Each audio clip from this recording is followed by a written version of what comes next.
welcome to the JPT sub, everyone. In the last video where we were looking at the layout, I was talking about taking out the bridge that was here. Well, it's out. So, and I removed what scenery material was under it. So we'll be replacing this road and creating grade crossings here. For now, I'm probably going to put in some dummy crossing signals, but later I'd like to come back and put the lighted and animated stuff. But for now, we're just going to get it back together. And then right here next to it, we were talking about putting in this connector track. So I don't have this. I don't have the turnouts yet, but I did get this first section of track out here. Partly had to do that too to start cleaning up the road, but so I got that done. So probably not sure what we're going to do next. Whether we're going to work on the road or pick out the turnout here, but that's going to be one of our next two tasks here. So just wanted to get you guys up to speed here before we start redoing things. So that's where we're at. We've done the tear out. Now it's some of the rebuild time. I will add that I haven't done the remove this section over here to put in a switch turnout there yet, but I'm going to wait till I get the turnouts to do that section, because the area behind it is finished and how I like it, so I don't want to have to redo any more than I have to.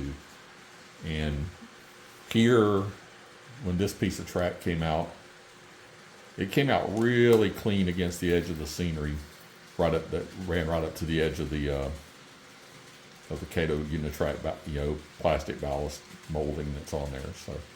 So I'm hoping I can do the same there and just be able to pop it out, put it back in, just have to reballast it a little bit. So that's going to be our next task here.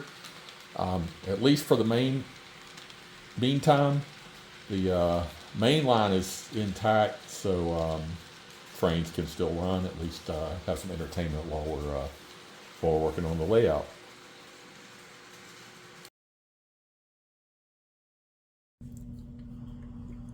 In the new arrivals for August, one of the biggies is this Graham Farish Class 158.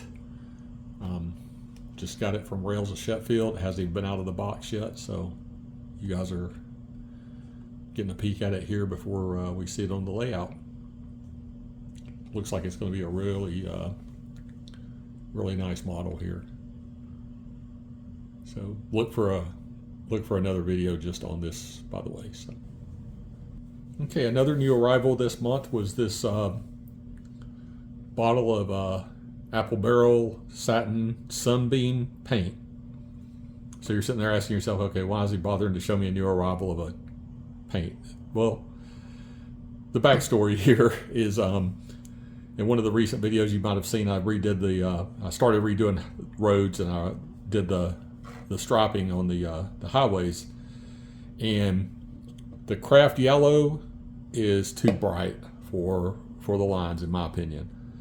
So I took the yellow and some of the orange, and I spent a bit of time mixing up some paint for the line colors, and where your better judgment doesn't override your desire to do something. But this is exactly the same color, or probably 99% match to the color I mixed up.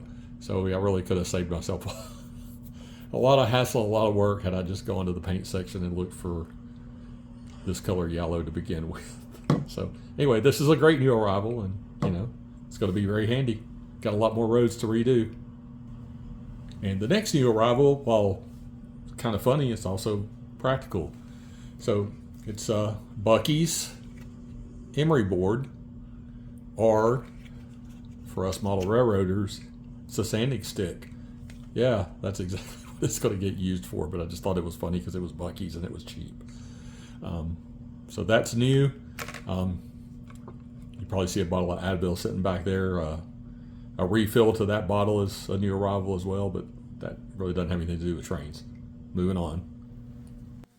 Okay, a couple other new arrivals this morning. Again, something that looks like it has nothing to do with trains, but it really does. Is have two different closets in the train room, and we're not going to look at those right now. But I'm obsessed with how bright the light needs to be in them so that things can show. One of them has shelves where I store my freight cars and stuff, so I like being able to see that really bright. And the other one has the shelves where I store my paints. So I want those to be brighter. Just had regular LED light bulbs in there.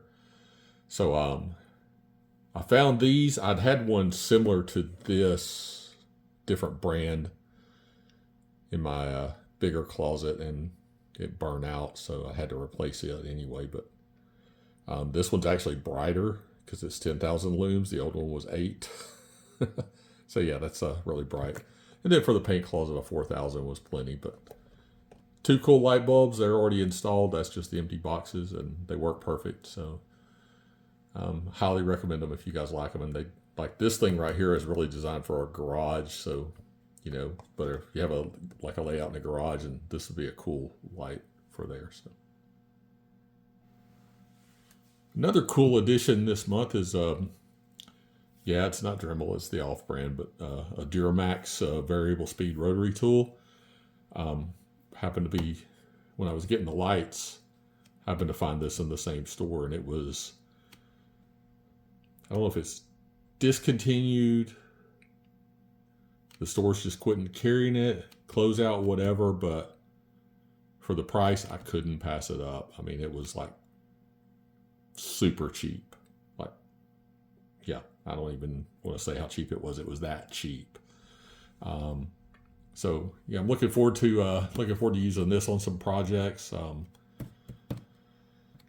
that's should be cool. I mean, it looks like it comes with some neat stuff. It comes in a case, has a few extra accessories, and I already have a Dremel that has the flex. I keep the flex shaft on it all the time, so this will actually give me a little more versatility when I don't need the flex shaft. I don't have to change it out all the time. So I'm going to have a good Dremel, and for, like I said, as cheap as this was, I can have 2 now and be set to go.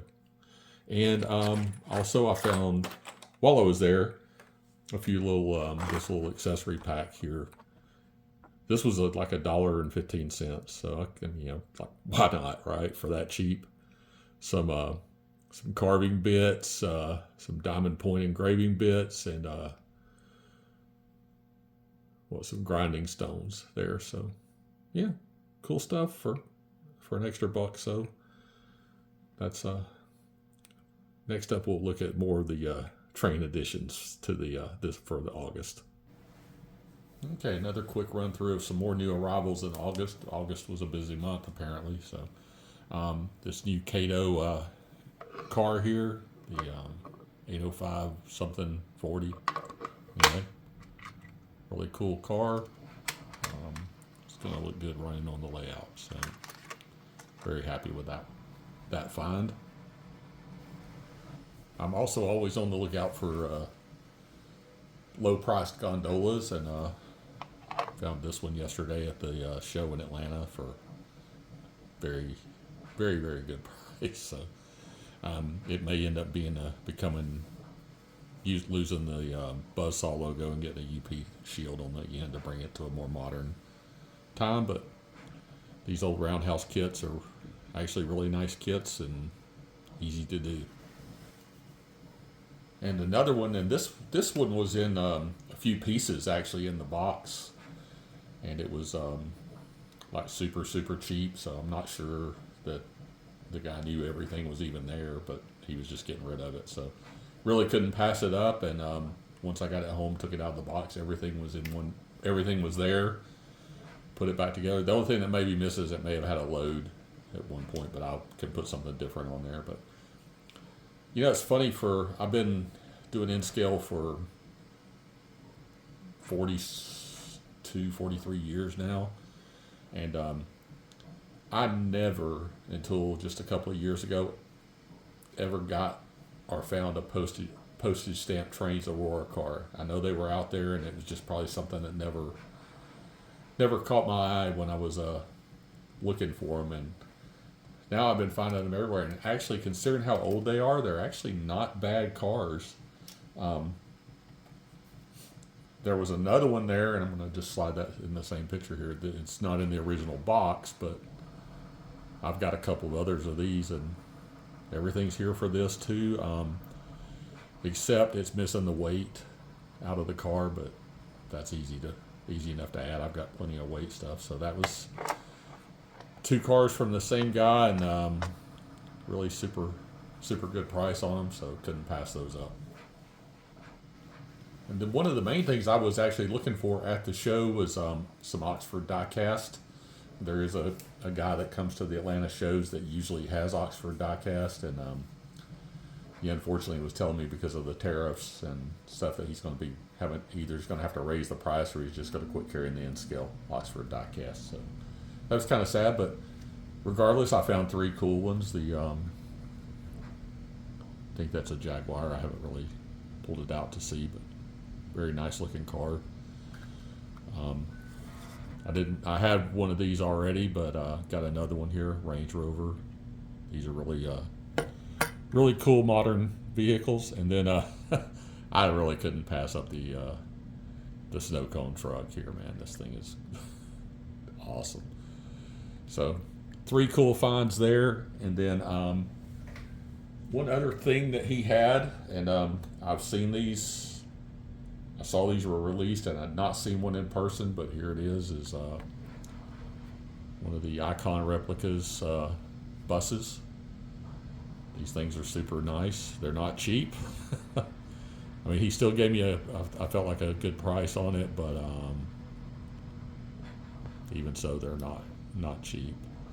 What I was surprised with those nowadays, with the way everybody's doing, is like the underframe is just basic. But the rest of it looks great. It's going to be a neat addition to the layout there. Okay, I haven't done a whole lot here on the layout, where I'm working on this new connection track. The last of the new arrivals that we're going to look at, and for August, was this right-hand number 6 Kato turnout. I need 2 more of them, but they only had 1 in stock, so I'm probably just going to end up having to order them to get them. So anyway, that looks like it's going to work. I may have to tweak the track just a little bit to get it to fit right. So we'll see what I end up doing there. Not really sure yet. So kind of winging it as I go on this.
Okay, thanks for tuning in, everyone. That brings our August update to a close. I'd like to thank everybody for all the likes, the subscribes. Really look forward to comments, and don't get a lot of them, but when I do, I respond to everyone, and really appreciate every one of them. So thank you guys, and have a great one. We'll see you in the next video.